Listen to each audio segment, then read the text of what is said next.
Parlok baro habang pule ya kawai ke jing tho kabala tho do David Mickelson uban negara US ha kawai ke jing tho kabau ai gertan The Impossible God of a Young Soldier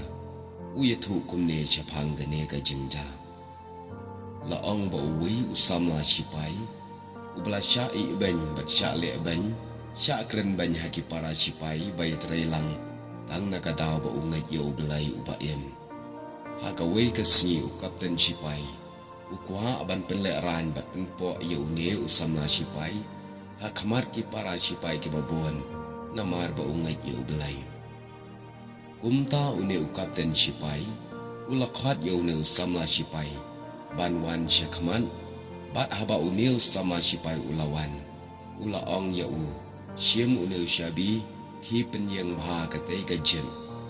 Kumta unil samla sipai ru ula jubab sar ngam nang bhabanya ya kakali bat u kapten ula phai kitin hagata kapor ula ong haba kumta kali ne ong ya utu ublai jame ba un yarap yame bat pen I shangi ba uta ublai jame udan kumta unil samla sipai daga jing sngosi umban se ushim ya ushabi bat ulai shakata gajem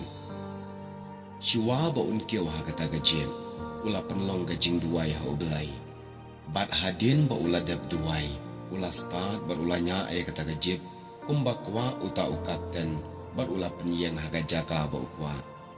hadin ba usamla ula dep penyeng ya kata usamla sipai ula mi na kata gajem bat haba ula mi ula yo I ke babon ki para sipai saudong jong u bat u kapten ru bagi yam hangta baro bat kilaya ong ni kwa ban syakri ubelai jampi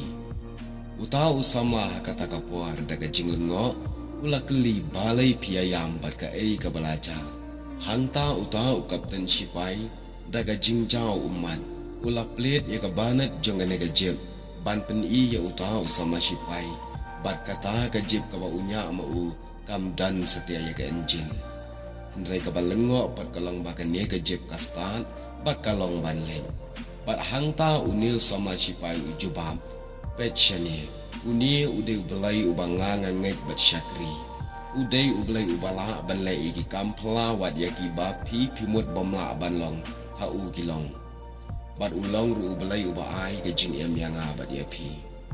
te parlok ba ye nakani ka khana nismutu ka ai ka jing sneng ka ai ka khubor ka bakrau berkaktin jong belai ka ang amdan kabamla banlong baru belai baro kilong kibala dakakti beriu kalong kabamla henry hau belai te kilong kibala